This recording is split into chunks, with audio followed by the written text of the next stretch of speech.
Bike है, ये state of possession. कैसे बोलेंगे रवि के पास बाइक है? Ravi has a bike. Ravi के पास बाइक थी, अब कैसे बोलेंगे? रवि हैड अ बाइक ना। ये क्या हो गया? स्टेट ऑफ पोजेशन, किसी के पास कुछ होना।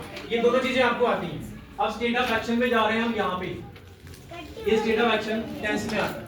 टेंस स्टेट ऑफ एक्शन की बात करता है, वर्ब यूज होते हैं। कौन सा वर्ब? मेन वर्ब यूज होता है, गो वाले। स्टेट ऑफ बीइंग जैसे आप कहाँ हो, यहाँ पे मेन वर्ब नहीं लगता, हेल्पिंग वर्ब लगता है। हेल्पिंग वर्ब कौन सी होती है पता आपको? इज, आर, एम, वाज, वर। तो हेल्पिंग वर्ब कहाँ लगती है? स्टेट ऑफ बीइंग और स्टेट ऑफ पोजेशन में।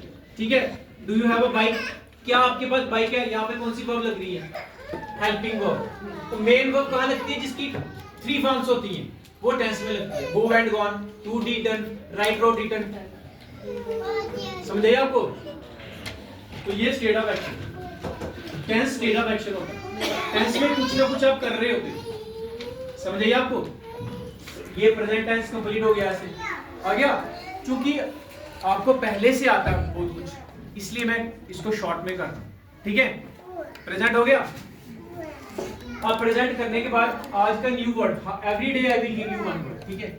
आप लंगर खाते हो ना, लंगर लगे होते हैं। लंगर को इंग्लिश में क्या बोलते हैं? आई थिंक पता होगा किसी ना किसी को। लंगर,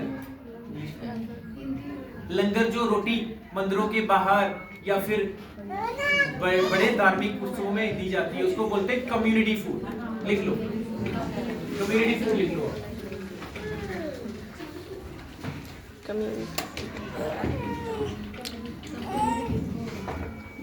ठीक है। Food that is served in religious ceremonies. ठीक है, समझ आ गई? तो आज का वर्ड है कम्युनिटी फूड। तो अब अपने बच्चों को कभी भी आपने बोलना है तो कम्युनिटी फूड बोलना। ठीक है। कम्युनिटी फूड क्यों बोलते हैं? कम्युनिटी का क्या मतलब है? सबका, सबका खाना होता है। ठीक है, कम्युनिटी फूड। समझ आ गई? ये आज का न्यू वर्ड है। कल का क्या वर्ड था? Water balls. आपको पता था? पता था ना? तो आज का वर्ड है कम्युनिटी फूड। ऐसे ही 6-7 दिन में 6 वर्ड आपको अच्छे से मिल जाएंगे। ठीक है। और भी I will try to add. अच्छा,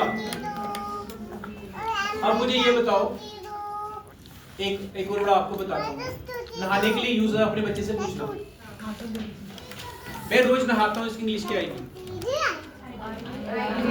आई टेक बाथ डेली ना। मैं कल नहाया था।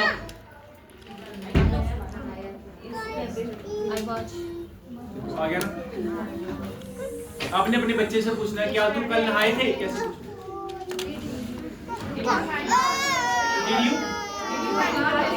Did you have? Did you have बोल सकती हो।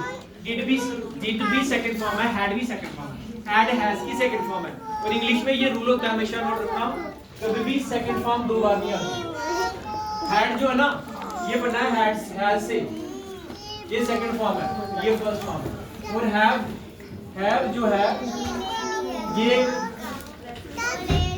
first form कर दो। ठीक है। हैव से हैड बना, तो डिड बना है डू से, तो डिड हैड नहीं आ सकता, डिड हैव हो सकता। ठीक है। लेकिन मैं आपको एक बात का एक और वर्ड होता है जो अपने बच्चे से पूछना, देखते हैं उनको उसको कैसे कराते हैं इसको। मेरी बात है, एक होता है BATH। देखो ये आपका टेंस हो गया, ये आपके वर्ड्स हो गए। Did you Beth? हाँ, डिड यू बेथ? बेथ तो एज ए वर्ब यूज होता है। बेथ की second form based, third form भी बेस्ड होती है। ठीक है। एक होता है बाथ, एक होता है BATHE, बेथ।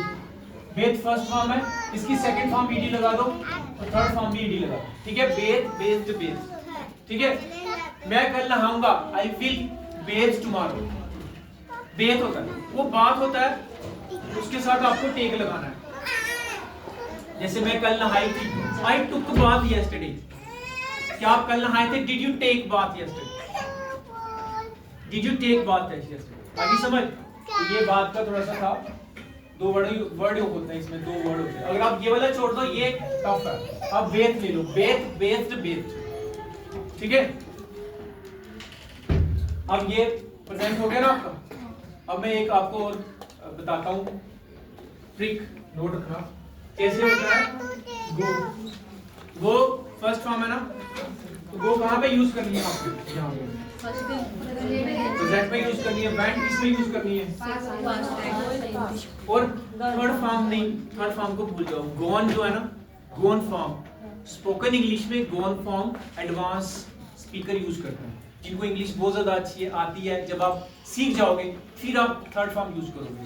थर्ड फॉर्म को क्रॉस करो स्पोकन इंग्लिश में, थर्ड फॉर्म की जगह फिर गो ले आओ, गो प्लस विल। ये हो गया प्रेजेंट, पास्ट, फ्यूचर। विल को फ्यूचर हो गया। देखो मैं जाता हूं, मैं गया था, मैं जाऊंगा, विल को, तो फर्स्ट फॉर्म के साथ विल लगाओगे तो फ्यूचर बन गया। सिर्फ इसका मतलब फ्यूचर इज वेरी इजी, आ गया ना। तो मैं तो फ्यूचर भी आज आपको करा सकता हूं, पर we have plenty of days, I think 3-4 days there. तो आज प्रेजेंट ही इसको हम यहां तक ही रखेंगे सीधे, फिर ये और ये बाद में करेंगे, ठीक है, अंडरस्टैंड। अब जो प्रेजेंट है, I would take little test of yours. अच्छा आप और इसको देखिए कितना हुआ, बताओ।